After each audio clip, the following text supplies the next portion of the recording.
கோர்ட்டுக்கே அதிகாரத்தை வாங்கி கொடுத்த ஒரு தமிழ்நாடு முதலமைச்சர் நான் சொன்னா நீங்கள் இல்லைன்னு சொல்லிட்டீங்களா? இந்த எடப்பாடி தமிழ்நாட்டில் ஒரு எதிர்கட்சி தலைவர் இருக்கார். அவர் ஆளாக்குன அந்த அம்மா பேரில் ஒரு யூனிவர்சிட்டி வைக்கிறதுன்னு வச்சார். பிஜேபியோடு அப்படி ரெண்டரை கலந்துருக்காரு. அவங்க புரிச்ச இந்த ஆள் பொண்டாட்டி மாதிரி குடும்பம் நடத்தினாங்க. அந்த மசோதாவை பாஸ் பண்ணுறதுக்கு துப்பு இருந்ததா? அதுக்கே திமுக வந்து நாங்கள் சட்ட போராட்டம் நடத்தி நாங்கள் அந்த 14 மசோதாவில் அதுவும் ஒன்று. அப்படின்னா இப்போ நாங்கள் பார்சியாலிட்டி பார்க்கல. பட் அது எல்லாம் நிறுத்தி வச்சுருந்தாங்க அந்த கவர்மெண்ட்லேருந்து. இன்றைக்கி இந்த தீர்ப்பு நிறுத்தி வைக்கிறது உனக்கு அதிகாரம் கிடையாது. ஒன்று திருப்பி அனுப்பு, இல்லையா மேலே அனுப்பு, இல்லையா தூக்கி மூலையில் போடும், டிஸ்மிஸ் பண்ண முடிவு அவங்க எடுக்கட்டும். இதுதான் அவங்களோட ஃபைனல் கோட் வேர்டு. நம்ம ஒவ்வொன்றையும் இப்படி தான் பார்க்கணும். அது இன்னொன்று சொல்லுது, உங்களுக்கு உத்தரவு போடுற அதிகாரம் எனக்கு இல்லை, இது சொல்லிடுச்சு நீங்கள் சொல்கிறீங்க.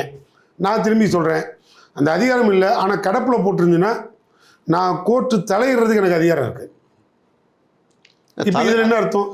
கோர்ட்டுக்கே அதிகாரத்தை வாங்கி கொடுத்த ஒரு தமிழ்நாடு முதலமைச்சர் நான் சொன்னா நீங்கள் இல்லைன்னு சொல்லிட்டீங்களா?